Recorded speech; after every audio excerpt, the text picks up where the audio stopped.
오늘도 하나님의 은혜가 넘치기를 주님의 이름으로 축원합니다. 오늘 말씀은 예수님이 소아시아에 있는 7교회에 보내는 메시지입니다. 그런데 7교회에 전하는 메시지는 예수님이 직접 주신 말씀입니다. 그만큼 주님이 교회를 특별하게 보신다는 반증입니다. 이 당시의 교회는 지금처럼 예배를 드리는 처소가 중심이 아니라 성도들의 모임인 공동체를 말합니다. 그러므로 주님이 교회에 주시는 말씀은 성도들에게 주시는 말씀인 것입니다. 그리고 이 교회들에게 말씀하시는 분이 예수님 자신임을 분명히 밝힙니다. 계시록 1장 17절에 18절, 내가 볼 때 그의 발 앞에 엎드러져 죽은 자 같이 되매 그가 오른손을 내게 얹고 이르시되 두려워하지 말라. 나는 처음이요 마지막이니 곧 살아있는 자라. 내가 전에 죽었었노라. 볼지어다 이제 세세토록 살아있어 사망과 음부의 열쇠를 가졌노니. 전에 죽었다가 부활하시고 세세토록 살아계신 분은 우리 주 예수 그리스도밖에 없습니다. 여기서 예수 그리스도가 자신을 나타내시는 것은 굉장한 의미가 있습니다. 예수님은 이 땅에 계실 때 자기가 하나님의 아들이라고 하셨고 하나님으로부터 심판하는 권세를 받고 심판하러 이 땅에 다시 오신다고 말씀하셨습니다. 그러나 그런 말씀을 사람들이 믿지 않았고 예수님도 부활하신 것 외에는 특별히 보여주신 것이 없습니다. 그런데 그것을 이 요한계시록에서 나타내고 있는 것으로 예수님 자신의 말씀을 실제로 증명하여 보여주시는 것이기 때문에 매우 중요한 것입니다. 예수님은 자신을 처음이요 마지막이요 세세토록 살아있는 자요 사망과 음부의 열쇠를 가지신 분이라고 말씀하십니다. 그러므로 영원히 살아계시는 모든 것의 주인이라는 말입니다. 천국뿐 아니라 지옥까지도 다스리는 분이 우리 주 예수 그리스도이십니다. 믿습니까? 그러므로 우리 주님의 말씀은 반드시 들어야 하고 반드시 순종해야 할 말씀인 것입니다. 그런데 그 주님께서 소아시아에 있는 7교회에 편지를 보냅니다. 여기서 우리는 의문을 좀 가질 수 있습니다. 하필이면 왜 소아시아에 있는 7교회에 편지를 보내도록 했을까 하는 것입니다. 그러나 성경에서 그 이유를 밝히지 않으니 구체적으로 알 수는 없고 또 주님이 선택한 것이니 주님만이 아실 것입니다. 그러나 굳이 이유를 좀 살펴본다면 이 교회들이 같은 소아시아에 있기 때문에 형편이 전혀 다른 것이 아니라 비슷하다는 것입니다. 그런데도 각 교회의 모습이 각각 다르게 나타나는 데에서 표본을 삼을 수 있는 것입니다. 그리고 이 교회들이 현재 있는 교회라는 것입니다. 지나간 교회나 앞으로 생길 교회가 아니라 실제로 현재 성도들이 모이는 곳이요 교회의 사자들인 목회자들이 있는 교회입니다. 그러므로 아주 실제적이요 그래서 세계 모든 곳에 있는 실제 교회와 그 성도들에게 보내는 살아있는 메시지가 되는 것입니다. 또 하나는 이 7교회의 형태가 모든 교회에서 나타나는 모습을 다 나타내고 있다는 것입니다.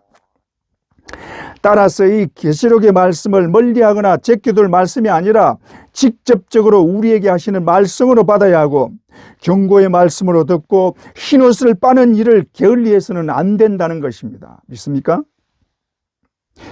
다음으로 이 교회들에게 보내는 편지 내용이 앞으로 일어날 일을 보여주신 것입니다. 그러므로 이 말씀은 마지막 때에 있는 교회들, 즉 마지막 심판이 이루어질 때까지의 모든 교회와 성도들에게 주시는 말씀입니다. 그러므로 어떤 교회에 주시는 말씀이 그 한 교회에만 해당되는 말씀으로 봐서는 안 되는 것입니다. 한 교회에 주시는 말씀이 다른 교회에도 적용되는 말씀입니다. 실제로 7교회의 모습은 어느 한 교회에만 있는 모습이 아니라 다른 교회에도 다 해당되는 모습이요 이 모습들이 현재 교회들 안에 존재하는 모습인 것입니다. 여러분 현재 교회들을 보세요. 이 7교회의 상황과 똑같잖아요. 그러므로 이 7교회에 보내는 주님의 경고를 우리 교회에 주시는 경고로 봐야 하며 바로 나에게 주시는 경고의 말씀으로 받아야 하는 것입니다. 그러므로 이 말씀을 무시하거나 소홀히 취급해서는 안 되는 것입니다. 반드시 믿고 반드시 지켜야 할 말씀입니다. 요즘 직면한 교회의 문제는 교회의 세속화와 거짓 복음입니다. 이것을 해결할 길을 이 7교회를 통해서 제시해 주고 계십니다. 그러므로 주님의 경고를 반드시 들어야 합니다. 그래야 교회의 세속화를 막을 수 있고 거짓 복음을 막을 수 있고 음료 교회가 되는 것을 막을 수 있는 것입니다. 믿습니까? 그런데 이 7교회를 보면 세 경우로 말씀하시는데 칭찬만 들은 교회, 책망만 들은 교회, 칭찬과 책망을 동시에 들은 교회로 분류됩니다. 이것을 좀 살펴보면 첫째로 칭찬만 들은 교회는 스무나 교회와 빌라델피아 교회입니다. 이 교회들은 주님으로부터 칭찬만 받고 책망의 말씀은 없습니다. 그런데 우리가 칭찬만 들은 교회로만 이 교회들을 보면 현실적으로 이런 교회는 없다고 판단하게 될 것입니다. 우리가 냉정하게 볼 때 칭찬만 듣는 교회가 있을까요? 여러분의 교회는 어떻습니까? 칭찬 들을 만한가요? 그래서 이 교회들을 칭찬만 듣는 교회로 보면 적용시킬 말이 없습니다. 그러나 칭찬만 받은 교회들도 주님의 경고의 말씀을 들었습니다.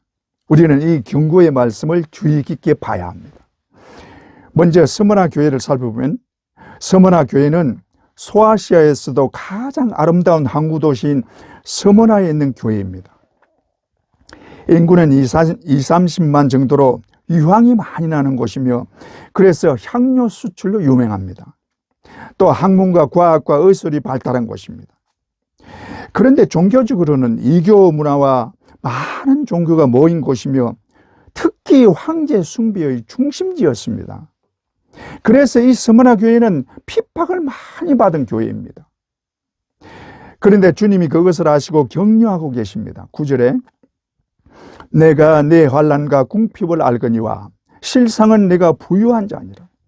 자칭 유대인이라 하는 자들의 비방도 알거니와 실상은 유대인이 아니요 사탄의 회당이라. 초대교회 성도들은 유대인들에게 박해를 많이 받았는데 이 유대인들은 몰려다니면서 교회와 성도들을 박해하고 괴롭혔습니다. 이 유대인들이 어떤 자들입니까? 예수님을 철저하게 배척했던 자들이요, 모욕하고 핍박했던 자들이요, 급기야는 예수님을 십자가에 못 박아 죽인 자들입니다. 이들은 예수님을 죽인 것으로 끝내지 않고 예수 믿는 자들을 찾아다니면서 핍박했습니다. 특히 초대 이단에 속한 에비온파는 율법을 지킬 것을 강조하면서 헬라파 기독교인들을 지독하게 핍박했습니다. 이 에비온파가 가장 적대시한 자가 바울이었습니다.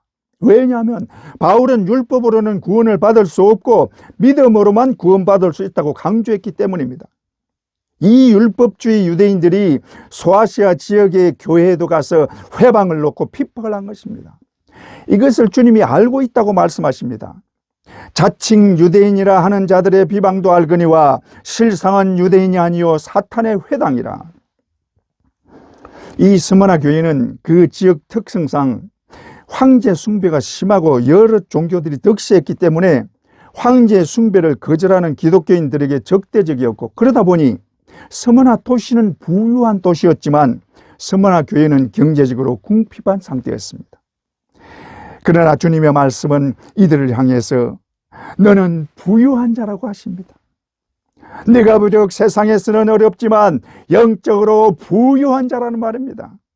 네가 겪는 핍박과 경제적 어려움 때문에 세상 바라보지 않고 하나님만 바라보게 되고 더 간절히 기도하는 자가 되기 때문에 영적으로 부유한 자가 되어 실상은 부유한 자라는 말입니다. 그래서 핍박을 받는 자들이 영적으로 깨어있는 자들이 되는 것입니다. 왜냐하면 핍박을 받으면 자연히 하나님을 찾고 부르짖게 되고 그래서 하나님만 바라보게 되는 것입니다. 그런 자들에게 하나님은 반드시 역사하실 뿐만 아니라 반드시 지켜주십니다. 믿습니까? 시편 50편 15절 환난 날에 나를 부르라. 내가 너를 건지리니 네가 나를 영화롭게 하리라. 또 고린도후서 6장 9절에서 10절 무명한 자 같으나 유명한 자요, 죽은 자 같으나 보라 우리가 살아있고, 징계를 받는 자 같으나 죽임을 당하지 아니하고, 근심하는 자 같으나 항상 기뻐하고, 가난한 자 같으나 많은 사람을 부유하게 하고, 아무것도 없는 자 같으나 모든 것을 가진 자로다. 할렐루야. 하나님이 함께 계시면 아무것도 없는 자 같으나 모든 것을 가진 부유한 자가 되는 것입니다. 믿습니까? 서머나 교회가 바로 이런 교회입니다. 그런데 이 서머나 교회에 더 큰 환란이 닥칠 텐데 그 고난을 두려워하지 말라고 하십니다. 10절, 너는 장차 받을 고난을 두려워하지 말라. 볼지어다 마귀가 장차 너희 가운데서 몇 사람을 오게 던져 시험을 받게 하리니 너희가 10일 동안 환란을 받으리라. 이 고난은 초대교회가 겪은 고난을 말하는 것으로 로마 황제인 디오클레티안 때의 박해를 말한다고 보고 있습니다. 10일 동안은 보통의 성경의 숫자처럼 하루를 1년으로 보면 10년이 되는데 디오클레티안 때의 박해가 10년 동안 있었습니다. 이때 스무나 교회의 감독이었던 폴리갑이 순교를 한 것입니다. 그런데 초대교회의 박해는 기독교가 공인되는 주 313년까지 계속됐습니다. 그리고 계시록의 말씀은 마지막 때의 말씀입니다. 그래서 이 10일 동안을 마지막 때에 있을 정해진 기간 동안의 핍박으로 보기도 하는데 바로 첫째 화를 말한다고 보기도 합니다. 첫째 화는 5개월간의 재앙인데 이 첫째 화는 살아있는 모든 성도들이 겪는 화입니다. 그리고 5개월은 명시된 기간입니다. 그래서 10일간을 첫째 화로 보기도 합니다. 그런데 이렇게 칭찬을 받는 서머나 교회에도 주님은 경고의 말씀을 하십니다. 10절, 네가 죽도록 충성하라. 그리하면 내가 생명의 간을 네게 주리라. 이렇게 고난과 핍박을 견디는 서머나 교회를 향해서 네가 죽도록 충성하라고 말씀하십니다. 이 말씀은 끝까지 충성하라는 말입니다. 사람은 언제 바뀔지 모릅니다.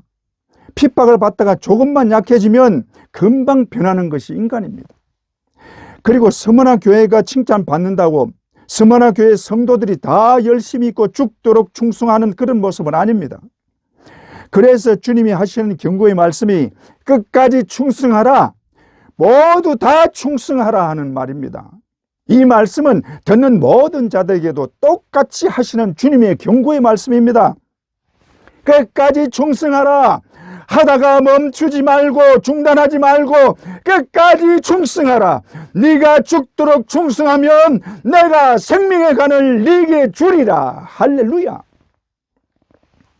우리 모두 끝까지 충성하여 생명의 멸류관을 다 쓰게 되기를 주님의 이름으로 축원합니다. 다음으로 빌라델피아 교회입니다. 빌라델피아 교회는 소아시아 교회들 중에 역사가 가장 짧고 교회 규모가 아주 작은 교회입니다. 그러나 이 교회는 칭찬을 받은 교회요, 책망을 받은 일이 없습니다. 그런데 이 교회에 대해서 좀 특이한 말씀이 있는데 12절에 이기는 자에게는 내 하나님이 성전의 기둥이 되게 하겠다는 말입니다. 빌라델피아 도시는 지진이 많은 곳이라고 합니다. 얼마 전에 있었던 지르키의 지진 때에도 그 진원지 중에 한 곳이 이곳과 아주 가까운 곳입니다. 그래서 건물들이 흔들리고 넘어지는데 교회도 마찬가지로 흔들립니다. 이것을 아시는 주님이 절대로 넘어지지 않도록 든든한 기둥이 되게 해주시겠다는 것입니다. 여기서 알 수 있는 것은 주님이 우리의 형편과 사정을 얼마나 구체적으로 알고 계시는지를 보여주시는 말씀입니다. 여러분, 주님은 우리의 형편과 사정을 너무나 잘 알고 계실 뿐 아니라 철저하게 지키시고 보호해 주십니다. 믿습니까? 그러므로 주님을 확실하게 믿읍시다. 빌라델피아 교회가 주님으로부터 받은 칭찬은 굉장한 것을 했기 때문이 아니라 아주 작은 능력으로 했다는 것입니다. 빌라델피아 교회는 세상적으로 보면 큰 교회도 아니요, 역사도 오래되지 않은 아주 보잘것없는 교회였습니다. 그 보잘것없는 교회가 주님의 말씀을 지키며 주님의 이름을 배반하지 않았다고 칭찬하십니다. 8절, 내가 네 행위를 아노니 네가 작은 능력을 가지고서도 내 말을 지키며 내 이름을 배반하지 아니하였도다. 여기서 빌라델피아 교회와 성도들이 한 일이 무엇입니까? 내 말을 지키며 내 이름을 배반하지 않았다는 것입니다. 이것은 하나님의 자녀라면 당연한 것입니다. 하나님의 자녀는 하나님의 말씀을 지키고 순종해야 하고 그 이름을 배반하지 말아야 합니다. 그런데 그렇게 하는 자를 칭찬하고 있습니다. 여러분, 주님은 우리에게 굉장한 것을 바라는 것이 아닙니다. 하나님의 말씀을 지켜 행하기를 원하고 그 이름을 배반하지 않기를 원하시는 것입니다. 주님은 우리가 굉장한 능력의 사람이 되라고 하지 않습니다. 비록 이름 없고 별 볼 일 없는 자일지라도 주님을 진실로 믿고 그 이름을 절대로 배반하지 않는 자가 주님의 칭찬을 받는 자입니다. 믿습니까? 큰 교회라고 칭찬받는 게 아니에요. 성령의 능력을 나타내는 자라고 칭찬받는 게 아닙니다. 아무리 작은 교회라도, 아무리 이름 없는 신자라도 진실로 예수를 믿고 그 이름을 끝까지 지키는 자가 주님으로부터 칭찬을 받는 자입니다. 믿습니까? 그런데 이 빌라델피아 교회에도 역시 당부이자 경고의 말씀을 하십니다. 3장 11절, 내가 속히 오리니 네가 가진 것을 굳게 잡아 아무도 내 멸류관을 빼앗지 못하게 하라. 내가 속히 오리니 네가 가진 믿음을 굳게 잡아라. 사탄의 어떤 방해나 유혹이나 거짓된 복음에도 흔들리지 말고 네 믿음을 굳게 잡아라. 이게 마지막 때의 계시록을 통해서 우리에게 주시는 주님의 말씀인 줄 믿습니다. 여러분 믿습니까? 우리 모두 우리의 믿음을 굳게 잡고 칭찬받는 자들이 되시기를 주님의 이름으로 축원합니다. 둘째로, 칭찬과 책망을 동시에 들은 교회입니다. 여기에는 세 교회가 있는데, 첫째 에베소 교회입니다. 에베소는 무역의 중심지로 동서양 교류의 중심지였습니다. 또 로마가 에베소의 자치권을 인정해서 자유도시가 되었습니다. 그러다 보니 자연히 타락하고 음란한 도시가 되었습니다. 에베소에는 아데미 여신을 섬기는 신전이 있었는데 그 신전을 중심으로 우상장사와 부적장사가 특히 많았습니다. 이들이 바울의 전도에 큰 방해를 주어 한바탕 큰 소동이 벌어지기도 했습니다. 에베소 교회는 브리스길라와 아굴라의 전도로 시작된 곳이기도 합니다. 이 에베소 교회를 보시는 주님의 모습을 2장 1절에서 보여주시는데, 오른손에 7별을 붙잡고 7금 촛대 사이를 거니시는 모습입니다. 7별은 교회의 사자요, 7 촛대는 교회입니다. 주님은 교회의 사자를 붙잡고 계십니다. 이것이 중요합니다. 교회의 목회자는 주님께 붙잡혀 있어야 합니다. 다른 것에 붙잡혀 있으면 안 되는 것입니다. 다르게 말하면 목회자는 모든 관심이 주님께 있어야 한다는 것입니다. 세상적인 것에 관심 가지면 그 순간 마귀에게 넘어지고 그 교회는 마귀의 밥이 되고 마는 것입니다. 또 주님은 7 촛대 사이를 거니신다고 하십니다. 이 말은 교회 사이를 거니신다는 말입니다. 그리고 이것은 교회를 살핀다는 말입니다. 교회는 주님의 피로 세운 곳입니다. 그러므로 그 피로 세운 교회가 넘어지지 않도록 살피시고 지키시는 것입니다. 믿습니까? 그런 주님이 에베소 교회에 하신 칭찬의 말씀은 행위와 수고와 인내가 있다고 하십니다. 2장 2절, 네 행위와 수고와 인내를 알고, 이것을 바울도 말합니다. 에베소 1장 15절에 이로 말미암아 주 예수 안에서 너희 믿음과 모든 성도를 향한 사랑을 나도 듣고, 다음으로 악한 자들을 용납하지 않고 자칭 사도라는 자들의 거짓된 것을 드러냈다고 말합니다. 특히 니고라당의 행위를 미워했다고 칭찬하십니다.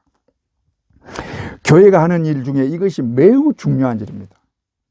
교회가 이 일을 해야 성도들이 거짓에 넘어지지 않는 것입니다. 그러기 위해서 주의 종이 깨어 기도해야 하고 성도들이 깨어 기도해야 하는 것입니다. 깨어있는 교회는 거짓이 용납되지 않습니다. 믿습니까? 다음으로 내 이름을 위하여 견디고 게으르지 아니했다고 합니다. 3절에 또 내가 참고 내 이름을 위하여 견디고 게으르지 아니한 것을 아노라. 우리의 신앙생활은 참고 견뎌야 하는 삶입니다. 왜냐하면 우리가 이 세상에 살고 있기 때문에 세상과 마귀의 공격이 있기 때문입니다. 그래서 참고 견뎌야 하고 게으르지 말아야 합니다. 게을러지는 순간 마귀는 여지없이 공격이 와서 넘어지게 만듭니다. 그러나 에베소 교회는 책망도 받았습니다. 4절에 그러나 너를 책망할 것이 있으니 너의 처음 사랑을 버렸느니라. 여기서 처음 사랑이 뭐냐에 대해서 두 가지 견해가 있는데, 먼저 형제에 대한 사랑을 버렸다는 것입니다. 처음에는 형제들 간에 사랑이 있었습니다.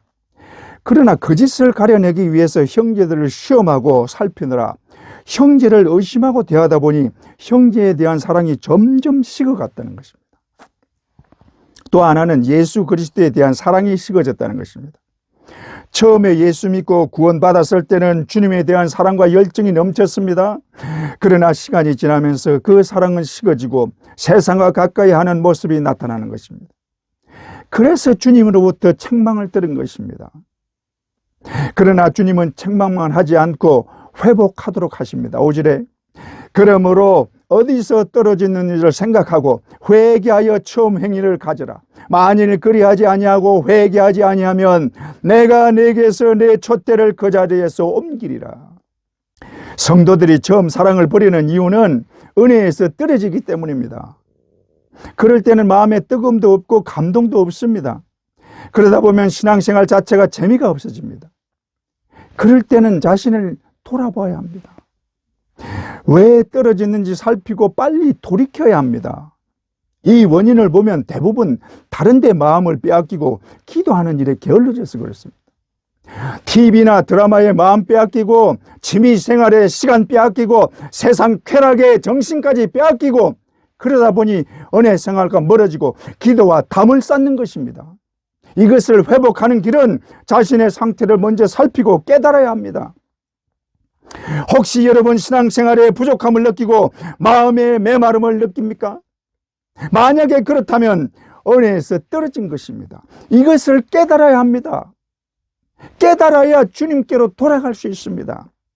그러면 자신이 은혜에 갈급하다는 것을 알게 되고 자신이 바로 목마른 사슴이라는 것을 깨닫고 기도하게 되는 것입니다. 주여, 내 심령이 메마르고 은혜에 갈급합니다. 목마른 사슴이 신의 물을 찾습니다. 내 영혼의 은혜의 담비를 부어주소서. 내 심령의 성령의 은혜를 부어주소서. 우리 주님이 이 기도 들어주시고 충만한 은혜의 담비를 부어주실 줄 믿습니다. 여러분 믿습니까? 둘째, 버가모 교회입니다. 버가모는 총독이 주재하는 소아시아의 수도였습니다. 버가모에는 제우스 신전이 있고 뱀신의 신전도 있었고 특히 황제 숭배가 극렬했던 곳입니다. 그러니 교회가 얼마나 어려웠을지는 쉽게 알 수 있습니다. 그래서 주님의 모습이 좌우에 날선 금을 들고 나옵니다. 이 날선 금으로 원수들을 물리쳐 주신다는 것입니다. 주님은 버가모 교회의 사정을 잘 알고 있습니다. 13절 네가 어디에 사는지를 내가 아노니 거기는 사탄의 권자가 있는 데라. 사탄의 중심이라는 말입니다. 그러므로 엄청난 박해가 있었습니다. 그런데도 믿음을 지켰다고 칭찬하십니다. 13절 네가 내 이름을 굳게 잡아서 내 충성된 증인 안디바가 너희 가운데 곧 사탄이 사는 곳에서 죽임을 당할 때에도 나를 믿는 믿음을 저버리지 아니하였도다. 안디바는 버가모 교회의 감독으로 도미티안 황제 때 황제 숭배를 거부하다 불에 달구어진 또 황소에 눕혀져서 타 죽었다고 합니다. 그런데 이 버가모 교회를 향해서 주님이 책망을 하십니다. 14절에 15절 그러나 네게 두 가지 책망할 것이 있나니 거기에 네게 발람의 교훈을 지키는 자들이 있도다. 이와 같이 네게도 니골라당의 교훈을 지키는 자들이 있도다. 버가모 교회는 박해에 대해서는 믿음을 지켰지만 이단 사상에 대해서는 철저하지 못하고 용납을 한 것입니다. 주님이 그렇게 싫어하는 니골라당의 교훈을 따르는 자들이 있었습니다. 니골라당의 교훈이 바로 발람의 교훈을 따르는 것인데 발람의 교훈은 바알을 숭배하는 제사에 이스라엘 남자들을 초대해서 우상의 제물을 먹게 하고 춤추는 여인들과 엄연한 짓을 하게 한 것입니다. 니골라당의 교훈이 바로 이것이라는 것입니다. 니골라당의 교훈은 구원받은 영혼은 육신과 상관이 없기 때문에 육신이 어떤 죄를 범해도 영혼에는 어떤 영향도 미치지 않는다는 것입니다. 그래서 육체적인 음란과 타락을 조장한 것입니다. 이것이 주님이 가장 미워하는 죄입니다. 그러나 주님은 이들에게 회개할 기회를 주십니다. 16절, 그러므로 회개하라. 그리하지 아니하면 내가 네게 속히 가서 내 입의 금으로 그들과 싸우리라. 내 입의 금은 심판을 말합니다. 그러므로 싸우겠다는 말은 심판하겠다는 말입니다. 그러므로 빨리 회개하라는 것입니다. 꼭 니골라당의 교훈만이 아니라 어떤 죄에 대해서도 회개하지 않으면 주님의 금으로 반드시 심판하십니다. 그러나 우리가 회개만 하면 반드시 용서해 주십니다. 요한에서 1장 9절, 만일 우리가 우리 죄를 자백하면 저는 밉보시고 의로우사 우리 죄를 사하시며 모든 불의에서 우리를 깨끗게 하실 것이요. 할렐루야. 우리가 죄를 자백하고 회개하면 용서해 주시고 깨끗하게 해 주십니다. 여러분 믿습니까? 셋째, 두아디라 교회입니다. 두아디라는 공업이 발달한 곳인데 이것도 태양신 아폴로와 여신 아데미의 신전이 있는 우상의 도시였습니다. 이곳은 염색과 청동업이 발달했는데 그것을 염두에 두고 이곳에 나타나는 주님의 모습이 18절에 그 눈이 불꽃 같고 그 발이 빛난 주석과 같은 하나님의 아들로 나옵니다. 이것은 심판의 모습인데 우상 숭배와 자칭 선지자라는 여자 이세벨을 심판하는 것입니다. 두아디라 교회도 칭찬과 책망을 동시에 들었는데 칭찬은 교회가 들어야 하는 최고의 칭찬입니다. 19절에 네 사업과 사랑과 믿음과 섬김과 인내를 아노니 네 나중 행위가 처음 것보다 많도다. 어떻게 보면 에베소 교회와 정반대입니다. 네 나중 행위가 처음 것보다 많도다. 칭찬 중에 사업이 나오는데 헬라어로 에르곤이라는 말로 사역을 의미한다고 보고 있습니다. 두아디라 교회는 복음 사역을 위해서 사회에서도 본이 되고 인정받는 성실한 교회였습니다. 그 모습이 사랑과 믿음과 섬김과 인내로 나타나며 그것이 갈수록 좋아진 것입니다. 그래서 다른 짐을 지울 것이 없다고 하십니다. 24절, 다른 짐으로 너희에게 지울 것이 없노라. 그런데 문제는 칭찬보다 더 큰 책망을 받은 것입니다. 그것은 이세벨을 용납했다는 것입니다. 이세벨은 우상숭배의 대명사입니다. 이세벨은 아합의 아내로 이스라엘의 선지자와 하나님의 종들을 다 죽이고 바알과 아세라를 섬기게 한 악녀입니다. 그 이세벨이 두아디라 교회에서 언급되고 있습니다. 이것은 이세벨처럼 두아디라 교회에 들어온 자칭 선지자라는 여자를 용납해서 우상을 섬기고 우상의 제물을 먹는 일이 벌어졌다는 것입니다. 이것은 하나님이 가장 싫어하는 일입니다. 그래서 그렇게 칭찬을 받은 것보다 더 큰 책망을 받은 것입니다. 하나님은 다른 어떤 것보다 하나님만 섬기고 하나님만 가까이 하기를 원하십니다. 그러므로 교회는 이런 것에 대해서 단호해야 합니다. 이것은 개인도 마찬가지입니다. 우상 숭배만 말하는 것이 아니라 하나님을 멀리하고 세상을 가까이 하면서 육신대로 사는 것도 마찬가지입니다. 믿는 자가 하나님보다 세상을 좋아하고 세상 것을 쫓아간다면 반드시 하나님의 심판이 임하는 것을 꼭 기억해야 합니다. 왜냐하면 이것이 사탄을 쫓아가는 것이요 하나님과 원수가 되기 때문입니다. 로마서 8장 7절, 육신의 생각은 하나님과 원수가 되나니 하나님은 우리를 영원한 멸망에서 건져주신 분이십니다. 그의 아들의 생명으로 내 생명을 대신하고 죽게 하셨고 그 대신에 나에게 영원한 생명을 주셨습니다. 그러므로 그 은혜로 살아난 우리는 하나님만 믿어야 하고 하나님만 섬겨야 마땅한 것입니다. 믿습니까? 주님은 이 믿음을 굳게 잡으라고 하십니다. 25절, 다만 너에게 있는 것을 내가 올 때까지 굳게 잡으라. 이 말씀대로 믿음 굳게 잡고 끝까지 이기는 모두가 되기를 주님의 이름으로 축원합니다. 셋째로, 책망만 받은 교회입니다. 교회가 주님의 책망만 받는다면 제대로 된 교회가 아닌 것입니다. 이런 교회는 주님의 마음만 아프게 하는 것입니다. 적어도 우리는 이런 교회, 이런 신자가 되지는 말아야 하지 않겠어요? 첫째, 사대교회입니다. 사대는 상업이 번창한 도시로 부유한 도시였고 이로 인해서 사치스러운 곳이었습니다. 사대는 시빌리라는 여신을 섬겼고 황제 숭배 또한 극심한 곳이었습니다. 사대교회는 이 도시의 특성상 물질적 부요가 있었고 이로 인해 안일과 부도덕한 모습이 있었습니다. 우리는 부유하기를 원하지만 성도들이 부유하고 잘 살면 신앙에 결코 도움이 안 되는 것을 사대교회를 보면 알 수 있습니다. 물질적으로 부유하면 하나님께 간구하지 않습니다. 그러니 하나님을 향한 뜨거운 믿음과 열정이 생기지 않는 것입니다. 그래서 교회는 다니지만 냉랭하게 식어 죽은 신앙이 되고 마는 것입니다. 이것이 유럽교회에서 현실적으로 보고 있는 것입니다. 결국 교회가 텅텅 비는 것입니다. 그래서 주님이 책망하신 것입니다. 3장 1절, 사대교회에 편지하라. 하나님의 7영과 7별을 가지신 이가 이르시되 내가 네 행위를 아노니 네가 살았다 하는 이름은 가졌으나 죽은 자로다. 교회가 이런 진단을 받으면 어떻겠어요? 너희 교회는 죽은 교회야. 네 신앙은 죽은 신앙이야. 얼마나 끔찍한 말입니까? 2절, 내 하나님 앞에 내 행위의 온전한 것을 찾지 못하였노니 하나님 앞에 내세울 것이 하나도 없다는 것입니다. 한국의 교회들 중에는 이런 교회들이 없을까요? 교회 위에 십자가는 달려있고 교회라는 것은 알겠는데 안을 들여다보면 교회의 모습은 없다는 것입니다. 왜 이렇게 되느냐? 간절함이 없어서 그런 것입니다. 겉으로 보면 형식적인 신앙인의 모습은 있습니다. 그러나 교회가 가져야 할 신령과 진정은 없습니다. 하나님을 간절히 찾고 부르지도 않습니다. 한마디로 성령의 역사가 없는 교회라는 말입니다. 이것이 사대교회처럼 죽어있는 교회의 모습입니다. 이것은 개인도 마찬가지입니다.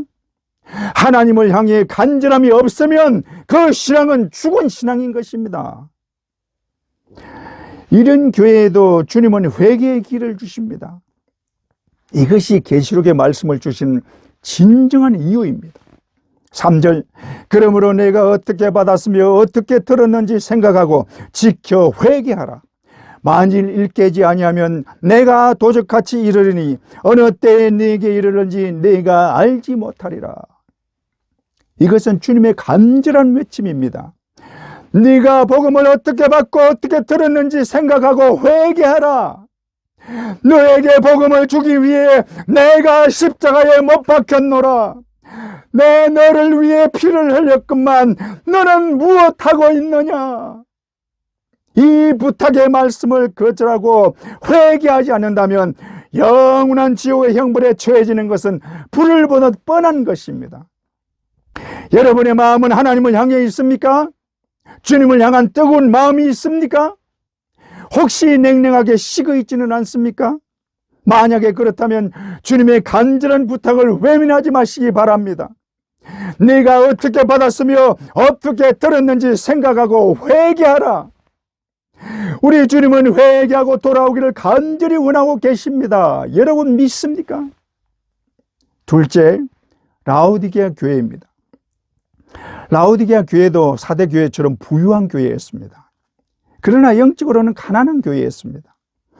그러므로 우리가 교회를 볼 때 겉으로 보이는 모습이 다가 아닌 것입니다. 특히 크고 부유한 교회일수록 영적으로 가난할 수 있는 것입니다. 라오디게아는 경제와 산업이 매우 발달한 곳으로 부유한 도시였습니다. 이 부유함으로 인해서 교회도 부유했던 것입니다. 3장 17절, 네가 말하기를 나는 부자라 부유하여 부족한 것이 없다 하나 네 공고한 것과 가련한 것과 가난한 것과 눈먼 것과 벌거벗은 것을 알지 못하는도다. 자기들이 볼 때 부유한 것이 하나님의 축복으로 보일 수 있습니다. 그러다 보니 영적으로 게을러지고 열심은 없어지고 미지근한 신앙생활을 하게 된 것입니다. 그런 신앙생활의 결과는 영적으로 공고하고 가련하고 가난했고 영적인 눈이 멀어져 그런 자신의 모습조차 보지 못하고 벌거벗은 자신의 상태를 알지도 못한 것입니다. 이 라우디게 교회는 여러 면에서 마지막 때의 교회의 모습과 유사한 것이 많습니다. 특히 한국 교회가 눈여겨봐야 합니다. 지금 한국은 급격히 부강한 나라가 되었습니다. 그러다 보니 교회나 개인도 부족함이 없어 보입니다. 그러나 부족함이 없으면 열심히 썩어져 갑니다. 그래서 뜨겁게 부르짖고 기도하는 모습은 사라지고 점점 조용해집니다. 그래서 미지근해지는 것입니다. 이것을 주님이 책망하십니다. 3장 16절, 내가 네 행위를 아노니 네가 차지도 아니하고 뜨겁지도 아니하도다. 네가 차든지 뜨겁든지 하기를 원하노라. 한마디로 열심이 전혀 없다는 것입니다. 그래서 주님의 모습에서 배우고 열심을 갖기를 원하십니다. 주님은 자신을 충성된 분으로 묘사합니다. 3장 14절, 아멘이시오 충성되고 참된 증인이시오 하나님의 창조의 근본이시니가. 주님은 언제나 하나님께 아멘으로 순종했고 하나님의 일에 충성된 종이었습니다. 그러므로 그런 주님을 믿는다면 주님처럼 충성해야 하고 아멘으로 무조건 순종해야 하는 것입니다. 그러나 라우디게아 교회는 전혀 그런 모습이 아니었습니다. 그런 라우디게아 교회에 대한 주님의 경고는 입에서 토하여 버리겠다는 것입니다. 16절, 네가 이같이 미지근하여 뜨겁지도 아니하고 차지도 아니하니 내 입에서 너를 토하여 버리리라. 더 이상 주님의 보호 아래 두지 않겠다는 말입니다. 그러나 그런 라우디게아 교회도 끝까지 버리지 않고 끝까지 회개하기를 원하시는 주님이십니다. 18절, 내가 너를 군하노니 내게서 불로 연단한 금을 사서 부유하게 하고 흰옷을 사서 입어 벌거벗은 수치를 보이지 않게 하고 안약을 사서 눈에 발라 보게 하라. 이 시대에 라우디게아 교회도 박해의 직면에 있었습니다. 그러나 라우디게아 교회는 박해를 피해서 뒤로 한 발 물러났습니다. 여기에 대해서 주님은 이 박해를 피하지 말고 이 박해로 불로 연다는 금이 되라는 것입니다. 그리고 뜨겁게 기도하여 여기에 눈을 뜨고 천국을 밝게 보라는 것입니다. 주님은 끝까지 회개하기를 원하시고 열심을 내라고 하십니다. 왜냐? 그는 우리를 살리기 위해 자신의 생명을 던졌기 때문입니다. 그러므로 주님은 우리와 끝까지 함께 하시는 것입니다. 아무리 미지근한 신앙이라도 주님은 버리지 않습니다. 끝까지 함께 하시고 기억코 영원한 생명을 얻게 하십니다. 믿습니까? 그러므로 그 주님의 마음을 아프게 하지 말고 언제나 주님과 함께 함으로 주님과 함께 저 천국에 다 들어가기를 주님의 이름으로 축원합니다. 그런데 이 모든 교회에 말씀하실 때 항상 마지막에 이기는 자에게 약속의 말씀을 주시는데 그것이 천국에서 누리는 복입니다.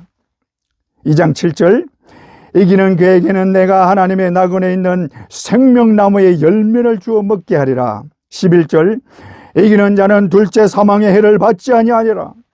17절, 이기는 그에게는 내가 감추었던 만나를 주고 또 흰돌을 주리라. 26절, 이기는 자와 끝까지 내 일을 지키는 그에게는 만국을 다스리는 권세를 주리니. 3장 5절, 이기는 자는 이와 같이 흰옷을 입을 것이요 내가 그 이름을 생명중에서 결코 지우지 아니하고 그 이름을 아버지 앞과 천사들 앞에서 시인하리라. 할렐루야. 또 3장 12절, 이기는 자는 하나님 성전의 기둥이 되게 하리니. 21절, 이기는 그에게는 내가 내 보좌에 함께 앉게 하여 주기를 내가 이기고 아버지 보좌에 함께 앉은 것과 같이 하리라. 이 모든 것이 우리 주님의 약속입니다. 그러므로 주님의 이름을 붙잡고 끝까지 이기라는 주님의 격려의 응원의 메시지인 것입니다. 주님은 응원만 하는 것이 아니라 친히 우리와 함께 하셔서 반드시 이기게 해주십니다. 믿습니까? 주님은 우리에게 생명나무 열매를 주어서 영생하게 하십니다. 둘째 사망의 못에 들어가지 않게 하십니다. 만국을 다스리는 권세를 주십니다. 생명책에서 결코 우리 이름을 지우지 않습니다. 성전 기둥같이 반드시 필요한 존재가 되게 하십니다. 더욱이 주님과 함께 보좌에 앉게 해주십니다. 이 모든 것을 우리에게 해주신다는 것을 약속하셨고 반드시 지켜주실 것을 확실히 믿습니다. 여러분 믿습니까? 우리 모두 이 약속 믿고 더욱 열심을 내서 이 약속대로 다 이루게 되기를 주님의 이름으로 축원합니다.